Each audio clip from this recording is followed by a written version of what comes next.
الحمد لله نحمده ونستعينه ونستغفره ونؤمن به ونتوكل عليه ونعوذ بالله من شرور أنفسنا ومن سيئات أعمالنا من يهده الله فلا مضل له ومن يضلل فلا هادي له ونشهد أن لا إله إلا الله وحده لا شريك له ونشهد أن سيدنا ومولانا محمدا عبده ورسوله صلى الله عليه وعلى آله وصحبه وسلم. أما بعد فإن خير الحديث كتاب الله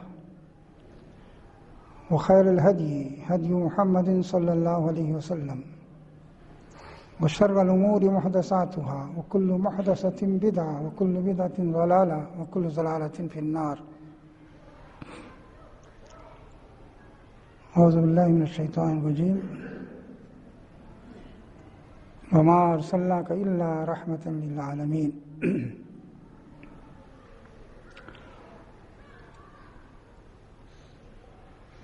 بزرگوں اور بھائیوں اور عزیزوں، محترم خواتین، ماؤں، بہنوں اور بیٹیوں، ہمارے اور آپ کے سردار اللہ کے آخری رسول حضرت محمد صلی اللہ علیہ وسلم کی ولادت باسعادت 12 ربیع الاول کو ہوئی. اس لیے جب ربیع الاول کا مہینہ آتا ہے تو آپ کی سیرت اور آپ کے حالات، آپ کے اقوال، آپ کی احادیث اور آپ کے کارناموں کا ذکر ہوتا ہے.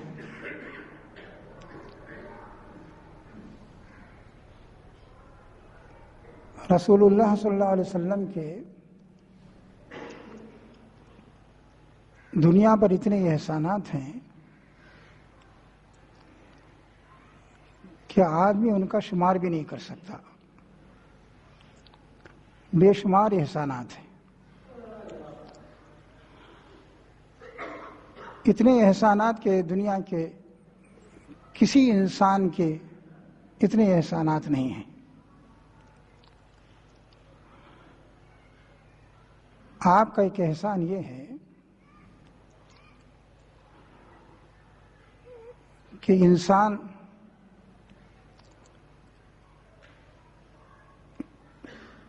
خدا کے علاوہ بے شمار چیزوں کی پرستش کر رہا تھا. اگر خدا کی پرستش کرتا بھی تھا تو اس کے ساتھ اور لوگوں کو شریک کر لیتا. سورج، چاند، ستارے، دریا، پہاڑ، حتیٰ کہ سانپ، بچھو، کیڑے مکوڑے، ہر چیز کی اس نے پرستش کی.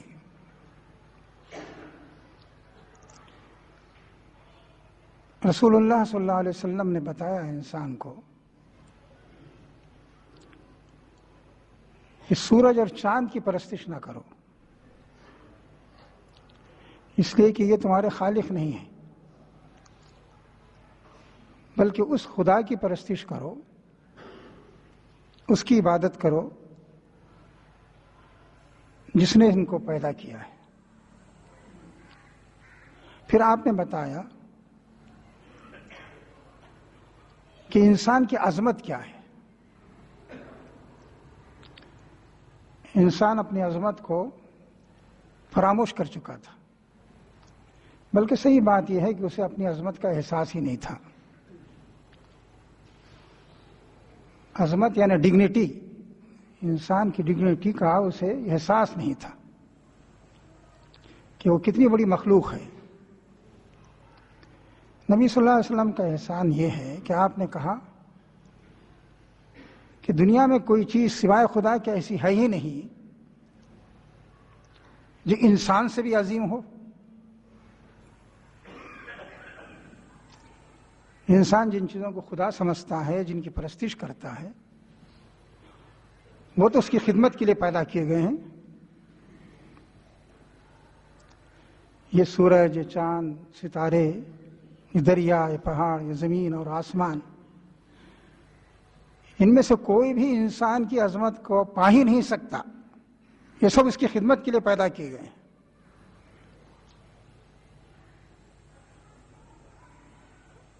ایک جگہ فرمایا گیا کہ وَلَقَدْ كَرَّمْنَا بَنِي آدَمَ وَحَمَلْنَاهُمْ فِي الْبَرِّ وَالْبَحْرِ وَرَزَقْنَاهُمْ مِنَ الطَّيِّبَاتِ وَفَضَّلْنَاهُمْ عَلَىٰ كَثِيرٍ مِّمَّنْ خَلَقْنَا تَفْضِيلًا۔ ہم نے آدم کی اولاد کو عزت عطا کی ہے، تکریم عطا کی ہے، محترم بنایا ہے، مکرم بنایا ہے، اور اس قابل بنایا ہے کہ وہ خشکی اور تری میں سفر کر سکتا ہے۔ اس کے سفر کے راستے میں نہ خشکی حائل ہے نہ تری حائل ہے، زمین پر بھی وہ چل سکتا ہے اور دریاؤں کو بھی پار کر سکتا ہے، فضاؤں میں بھی اڑ سکتا ہے، اور صاف ستھری چیزیں دی اسے کھانے کے لیے۔ اور اللہ نے بہت جو مخلوقات پیدا کی ہیں ان میں بہت سی مخلوقات سے کچھ ایسی مخلوقات جن کا ہمیں علم نہیں ہے، ان سے اسے فضیلت دی ہے اللہ تعالیٰ نے۔ اسی طرح بتایا کہ یہ زمین آسمان سب تمہارے لیے مسخر کیے گئے ہیں۔ مسخر کرنے کا مطلب یہ ہے کہ ان کو اللہ تعالیٰ نے ایسا بنایا ہے کہ وہ تم ان سے خدمت لے سکو، ان سے فائدہ اٹھا سکو۔ تو فرمایا کہ جس چیز سے آدمی کو اللہ تعالیٰ نے ایسا بنایا ہے کہ اس سے آدمی فائدہ اٹھاتا ہے، وہ اس کا خدا کیسے بن جائے گا؟ ایک جگہ فرمایا وَسَخَّرَ لَكُم مَّا فِي السَّمَاوَاتِ وَمَا فِي الْأَرْضِ جَمِيعًا مِّنْهُ۔ آسمانوں میں اور زمین میں جتنی چیزیں ہیں سب کو انہوں نے تمہارے تابع کر دیا ہے، تابع کر دیا ہے، اس طرح پیدا کیا ہے کہ اس سے تم فائدہ اٹھا سکتے ہو۔ سورج پر ہمارا کنٹرول نہیں ہے، چاند پر بھی کنٹرول نہیں ہے، زمین پر بھی کنٹرول نہیں ہے، سیاروں پر بھی کنٹرول نہیں ہے، لیکن اللہ تعالیٰ نے ان کو ایسا بنایا ہے کہ آدمی اس سے فائدہ اٹھا سکتا ہے، زمین میں ہر جگہ چل پھر سکتا ہے، جا سکتا ہے، آ سکتا ہے، اور اتنی بڑی زمین کوئی رکاوٹ نہیں ڈالتی اس کے راستے میں۔ تو کہا کہ اللہ تعالیٰ نے ساری چیزیں تمہارے لیے پیدا کی ہیں اور اپنے فضل سے پیدا کی ہیں۔ ایسا نہیں ہے کہ یہ چیزیں کسی نے تمہیں دے دی ہوں کہ تم اس کا شکریہ ادا کرو، بلکہ جو کچھ تمہیں ملا ہے اور جو یہ چیزیں تمہارے تابع کر دی گئی ہیں کہ اس طرح کہ ان سے تم فائدہ اٹھاتے ہو، یہ صرف اللہ کا فضل ہے۔ اور آدمی غور کرے تو اللہ کے علاوہ کسی کے سامنے وہ سر جھکا ہی نہیں سکتا۔ دنیا کی جتنی چیزیں ہیں جب تمہارے تابع کر دی گئی ہیں تو تمہارا مقام تو اس سے اونچا ہے۔ یہ بات شاید قرآن مجید سے پہلے اتنی وضاحت کے ساتھ کسی جگہ نہیں بیان ہوئی تھی۔ آدمی بھولا ہوا تھا، خدا کو بھی بھولا ہوا تھا اور اپنی حیثیت کو بھی بھولا ہوا تھا۔ یہی بات بتائی گئی کہ انسان جب اللہ تعالیٰ کو چھوڑ کر دوسروں کی عبادت کرنے لگتا ہے تو اس کی حیثیت ایسی ہوتی ہے جیسے آسمان سے نیچے گر پڑے وہ، اور ہوائیں اسے ادھر سے ادھر بھٹکاتی پھریں، اڑاتی پھریں۔ تو میرے دوست اور ساتھیوں، نبی صلی اللہ علیہ وسلم کا احسان یہ ہے کہ انسان جو اپنی عظمت ہی سے واقف نہیں تھا کہ میں کیا ہوں، اس دنیا میں میرا کیا مقام ہے، آپ نے بتایا کہ تیرا مقام تو سب سے اونچا ہے۔ اور دنیا اس لیے ہے کہ اس سے فائدہ اٹھاؤ. تم دیکھتے نہیں ہو. یہ فرمایا الم تروا ان اللہ سخر لکم ما فی السماوات و ما فی الارض واسبغ علیکم نعمہ ظاہرۃ و باطنہ. دیکھتے نہیں ہو؟ زمین آسمان میں جتنی چیزیں ہیں اللہ نے ایسے بنا دی ہیں کہ تم اس سے فائدہ اٹھا رہے ہو.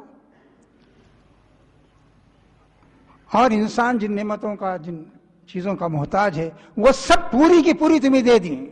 ظاہری اور باطنی طور پر جن چیزوں کا بھی انسان محتاج ہے وہ سب دے دیا اللہ نے، کسی کی کمی نہیں رکھی.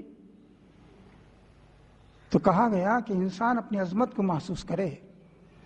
دوسرے کے سامنے اگر وہ سر جھکاتا ہے اور اپنی پیشانی ٹیکتا ہے تو ذلت کا سودا کرتا ہے، ذلیل کرتا ہے اپنے آپ کو.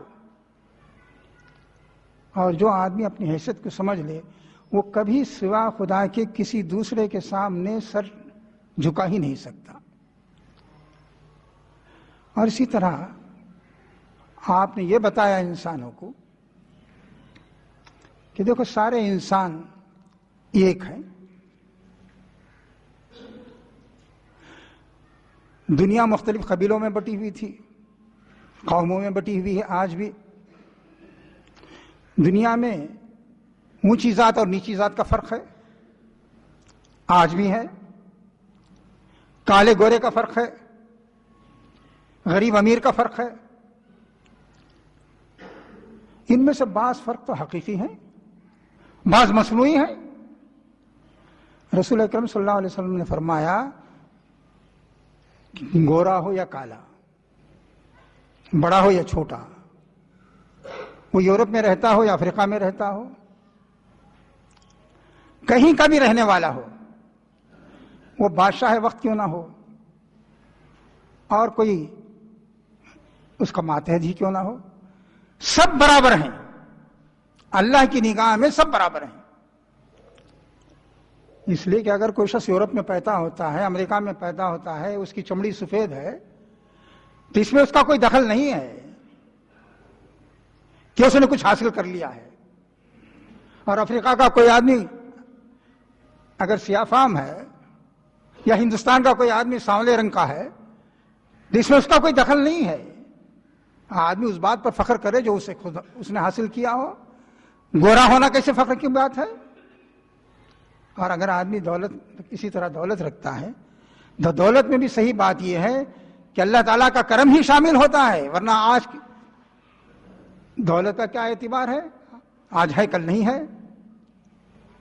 بقول شخص سے مل جائے چھن چھن جائے، کیا ہے دولت کی حیثیت ہی کیا ہے؟ آ جاتی ہے اور کل چلی جاتی ہے. اسی لیے کہا جاتا ہے دولت کو، مال کو ہاتھ کا میل ہے یہ، کہ کسی کے پاس رکتا نہیں، دھو دیا ختم ہو گیا. تو کہا کہ یہ بھی انسان کی چیز نہیں. اور اگر ہم مان لیں کہ اس میں انسان کی محنت کا دخل ہے تو وہ صلاحیتیں جو اللہ نے دی ہیں، یہ ہاتھ پیر جو دیے، دل و دماغ جو دیے، جو صلاحیت دی اور جو وقت دیا، جو صحت دی، جو تندرستی دی، یہ سب چیزیں بھی تو اللہ ہی کی دی ہوئی ہیں. کس بات پر فخر کرے گا انسان؟ رسول اکرم صلی اللہ علیہ وسلم کا احسان یہ بھی ہے کہ انہوں نے کہا انسانوں کے درمیان فرق نہیں ہونا چاہیے، سب خدا کے بندے ہیں. یا ایھا الناس انا خلقناکم من ذکر و انثی وجعلناکم شعوبا وقبائل لتعارفوا ان اکرمکم عند اللہ اتقاکم ان اللہ علیم خبیر. لوگو، ہم نے تمہیں ایک مرد اور عورت سے پیدا کیا ہے، تمہاری اصل ایک ہے، تمہارا باپ ایک ہے، تمہاری ماں ایک ہے، تم آدم اور حوا کی اولاد ہو، اور پھر ان سے نسل پھیلی ہے انسانوں کی، پوری دنیا کے اندر پھیل گئی. اس میں شاخ در شاخ ہوتے چلے گئے، خاندان بنے، قبیلے بنے. ایسے ملکوں کے اندر بھی وہ تقسیم ہو گئے، رنگ ان کے بدل گئے. لیکن یہ معلوم ہونا چاہیے کہ اس کی بنیاد پر کوئی اللہ کے نزدیک اونچا اس کا مقام حاصل نہیں ہوتا.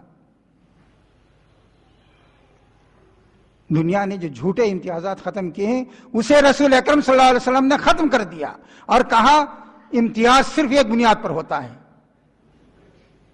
کون خدا سے زیادہ ڈرتا ہے؟ جو خدا سے زیادہ ڈرے وہی سب سے زیادہ عزت کا مستحق ہے. جو خدا سے نہیں ڈرتا چاہے وہ کتنا ہی بڑا انسان ہو، بادشاہ وقت ہی کیوں نہ ہو، حکومت کیوں نہ کر رہا ہو، کتنا ہی اونچا اس کا عہدہ ہو، اثر و رسوخ رکھنے والا کتنا ہی ہو، اور دولت و ثروت اس کے پاس کتنی ہی زیادہ کیوں نہ ہو، لیکن بہرحال وہ چھوٹا ہے اگر خدا کا تقوی اس کے اندر نہیں ہے۔ یہ معیار جو آپ نے دیا دنیا کو کہ دیکھو، آدمی کے ظاہر کو نہ دیکھو، بلکہ یہ دیکھو کہ وہ خدا سے کتنا ڈرتا ہے اور اس کے مطابق اس کی زندگی کیسے گزر رہی ہے۔ جو جتنا خدا سے ڈرے وہ اللہ کا اتنا ہی پیارا، انسانوں کا بھی محبوب ہونا چاہیے۔ تو معیار یہ ہو کہ کون خدا سے زیادہ ڈرتا ہے۔ اگر یہ معیار آج قائم ہو جائے تو دنیا کا نقشہ بدل جائے۔ ہم نے تو جھوٹے معیارات قائم کر لیے ہیں نا۔ ہم انسان کی چمڑی دیکھتے ہیں، رنگ دیکھتے ہیں، پیسہ دیکھتے ہیں، وحدہ دیکھتے ہیں، اختیار اور اقتدار دیکھتے ہیں، اور یہ دیکھتے ہیں کہ سوسائٹی میں اس کی کیا حیثیت ہے، پھر اس کے بارے میں فیصلہ کرتے ہیں۔ کوئی شخص یہ نہیں دیکھتا کہ وہ خدا سے ڈر رہا ہے یا نہیں، سچا ہے یا نہیں، امانتدار اور دیانتدار ہے یا نہیں، خدا کی بندگی کرتا ہے یا نہیں، خدا کے سامنے سر جھکاتا ہے یا کسی دوسرے کے سامنے سر جھکاتا ہے، یہ کوئی چیز نہیں دیکھتا۔ آپ نے کہا معیار صرف ایک ہوگا۔ آدمی اس دنیا میں اونچا ہو سکتا ہے لیکن اس کی بنیاد یہ ہوگی کہ وہ اللہ سے ڈرے۔ اللہ سے ڈرتا ہے تو ٹھیک ہے۔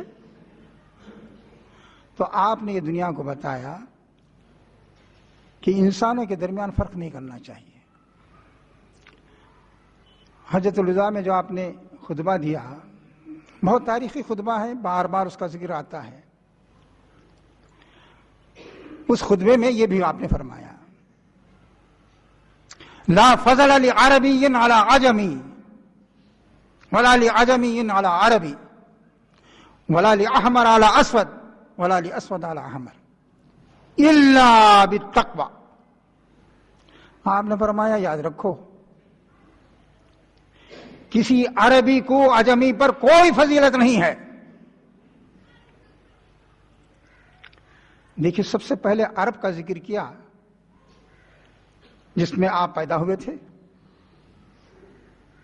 اور عرب کے ہاتھ میں اس وقت طاقت تھی۔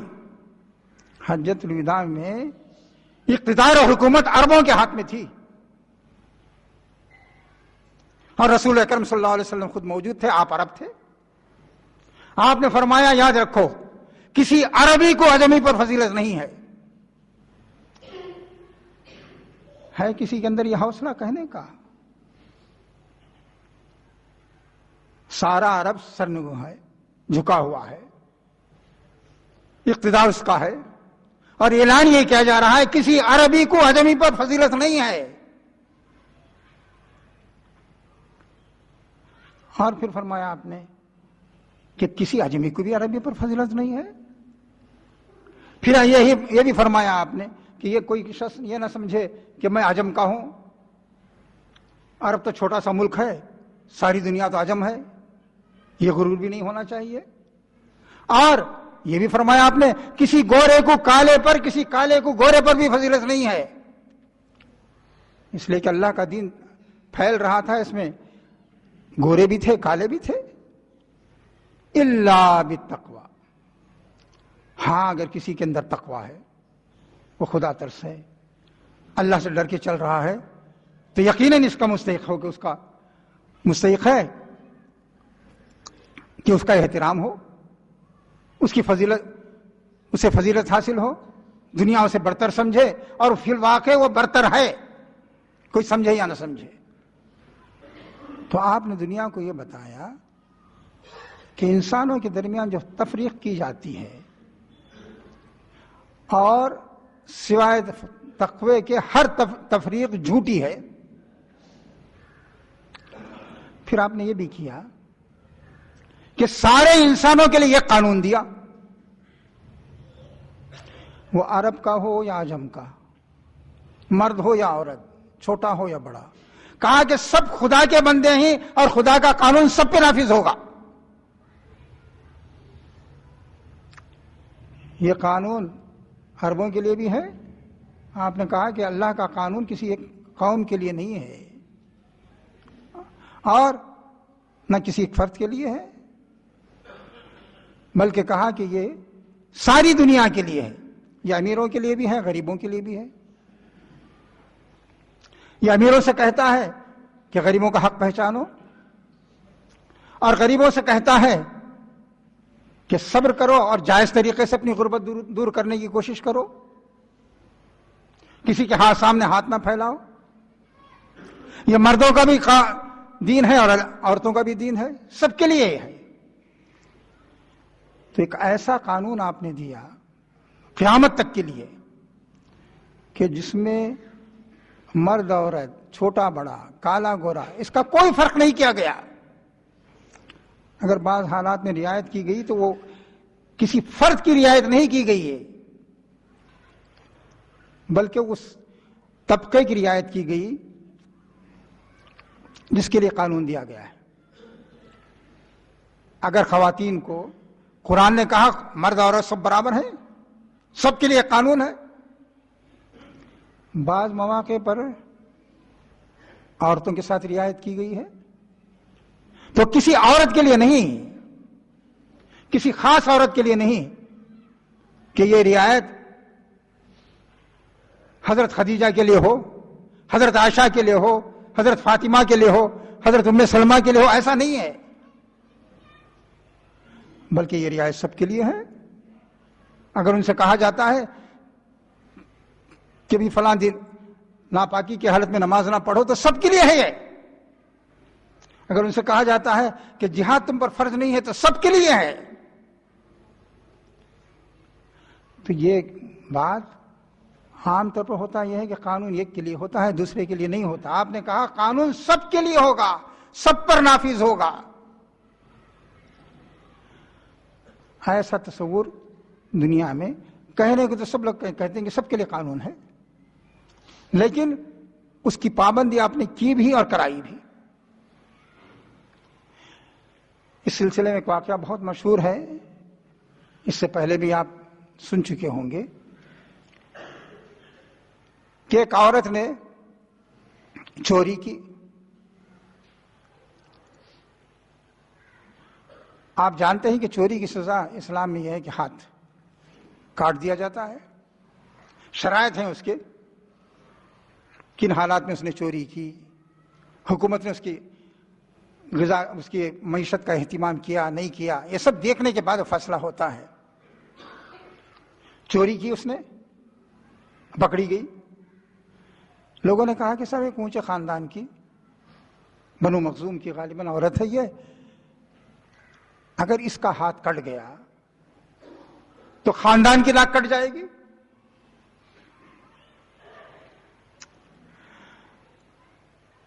تو لوگوں نے کہا کہ نبی صلی اللہ علیہ وسلم سے درخواست کی جائے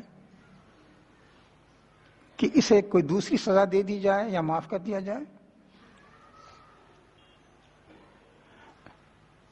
اس لیے کہ معاملہ ایک بڑے خاندان کا، قبیلے کا ہے. لوگوں نے کہا کہ کون آپ سے یہ کہہ سکے گا، جانتے تھے سب کہ قانون سب کے لیے ایک ہے یہاں. لوگوں نے کہا کہ حضرت اسامہ کو آپ اولاد کی طرح دیکھتے ہیں.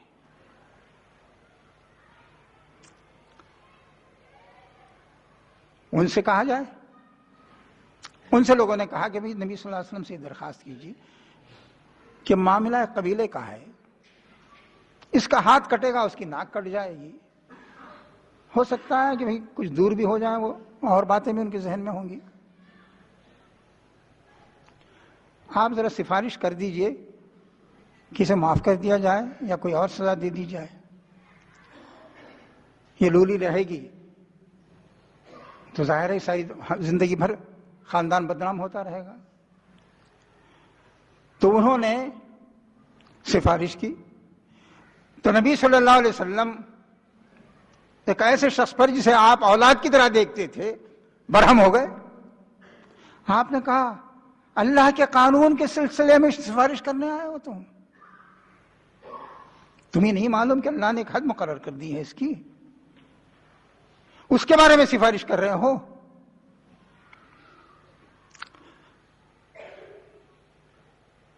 اس کے بعد آپ نے وہ تاریخی جملہ کہا جسے میں بار بار کہتا ہوں کہ شاید خدا کے پیغمبر کے علاوہ کسی کی زبان سے ادا نہیں ہو سکتا.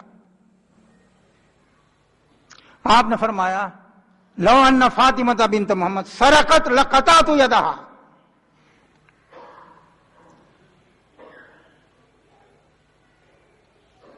یاد رکھو محمد کی بیٹی فاطمہ بھی چوری کرتی تو اس کا ہاتھ میں کاٹ دیتا. کسی بادشاہ وقت کسی حکمران کا یہ حوصلہ ہے؟ شاید آپ نے تاریخ میں کہیں نہیں پڑھا ہوگا کہ قانون اس طرح نافذ ہوتا ہے. پھر آپ نے فرمایا قومیں ایسی تباہ ہوئی. آپ نے خطبہ دیا اور فرمایا قومیں اسی طرح تباہ ہوئی کہ ان میں صاحب حیثیت آدمی غلط کام کرتا تو اسے چھوڑ دیا جاتا, اور کمزور آدمی غلط کام کرتا تو اسے سزا دی جاتی کہ یہی کام کرانا چاہتے ہو تم مجھ سے. تو دنیا کو آپ نے قانون دیا اور قانون کی پابندی کرا کے دکھائی. اور آپ کے کن کن احسانات کا ذکر کیا جائے. اللہ تعالیٰ سے دعا ہے کہ آپ کے احسانات کو ہم یاد بھی رکھیں اور اس کے مطابق اپنی زندگی کو بسر کرنی, زندگی گزارنے کی بھی کوشش کریں. بارک اللہ لنا ولکم فی القرآن العظیم ونفعنا وإیاکم بالآیات والذکر الحکیم. انہ تعالی جواد قدیم ملک بر